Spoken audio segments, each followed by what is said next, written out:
بیرونی حسن، کامل ساخت اور منفرد پہچان اللہ انسان کو عطا کرتا ہے۔ تناسب، توازن، حسن۔ 8 ارب سے زائد انسانوں میں کوئی 2 چہرے ایک جیسے نہیں، آنکھیں ایک جیسی مگر نگاہ مختلف، منہ ایک جیسا مگر تاثرات جدا۔ یہ تکرار نہیں، یہ تخلیقی اختیار ہے۔ انسان سے آگے بے شمار مخلوقات۔ انسانوں سے آگے دیکھیں، زمین پر چلنے والی مخلوق، آسمان میں اڑنے والے پرندے، سمندر میں رہنے والے جانور، ہر ایک کے پاس مختلف اعضاء، مختلف بقا کے نظام، مختلف حسن۔ مچھلی پانی میں سانس لیتی ہے، انسان ڈوب جاتا ہے۔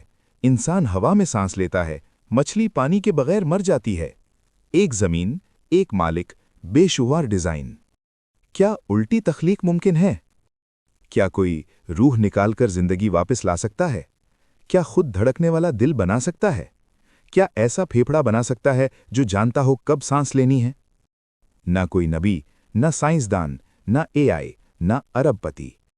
تخلیق کو پلٹا نہیں جا سکتا کیونکہ ملکیت مخلوق کی نہیں، اللہ کی ہے۔ آخری غور و فکر۔ خاموش خلیے سے سانس لیتے انسان تک، اندیکھے اعضاء سے مکمل عمل تک، بیرونی حسن سے اندرونی توازن تک، یہ اتفاق نہیں، یہ آزمائش و خطا نہیں، یہ مکمل اختیار اور حکمت ہے۔ اس حقیقت کی مکمل وضاحت اور فہم شیخ توقیر انصاری نے بیان کی ہے، اور یہ علم تفصیل کے ساتھ quranexplains.com پر محفوظ ہے۔ تخلیق اللہ کی ہے، عمل اللہ کا ہے، اور ملکیت صرف اللہ کی ہے۔ اگر یہ بات تمہارے دل تک پہنچی ہے تو اسے کسی اور کے دل تک بھی پہنچنے دو۔ ایک بار نہیں، 2 بار سوچو پھر آگے بڑھا دو۔